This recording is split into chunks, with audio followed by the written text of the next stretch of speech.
I've never been much for annual release sports games. I've got my NBA Jam, I've got my NHL 94, I've got my Blitz and Super Bases loaded. My bases are covered. So why is it that when Wizards of the Coast punches out each year's Magic the Gathering release, I'm so quick to jump on board?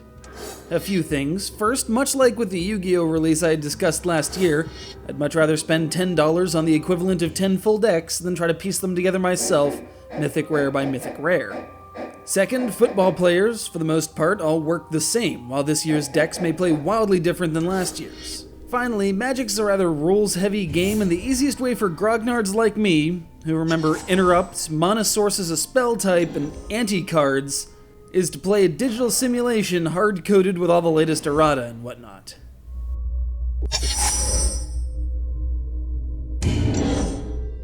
Magic's always had a rich, expansive backstory, reduced to pieces of cardboard with numbers and price tags.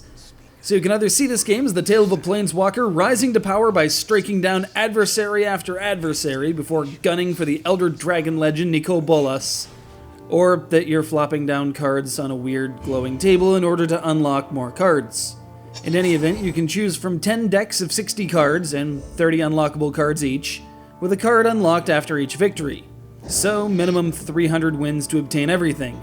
And if that seems kind of absurd, they're perfectly willing to sell you keys that fully unlock a deck of your choice for $1 a pop.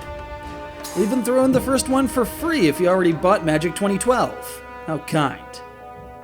There's the usual campaign mode, a revenge campaign, a very weird plane chase campaign, kind of like the arch-enemy battles in 2012, and the standard spate of puzzles to solve. Plenty of game here for your $10.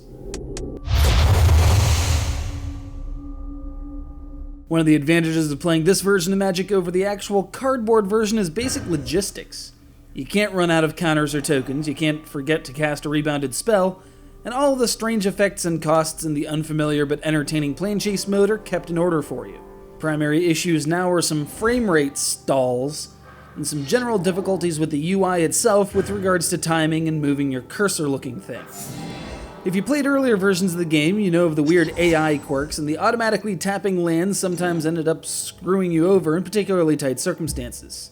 Well, no longer. If you're using a multicolored deck, you can now take matters into your own hands, and that means any such stupidity is your own fault. You've been warned. Still, a massive single-player and online multiplayer content, including piles of interesting rares and diverse game modes, two-headed giant, woo!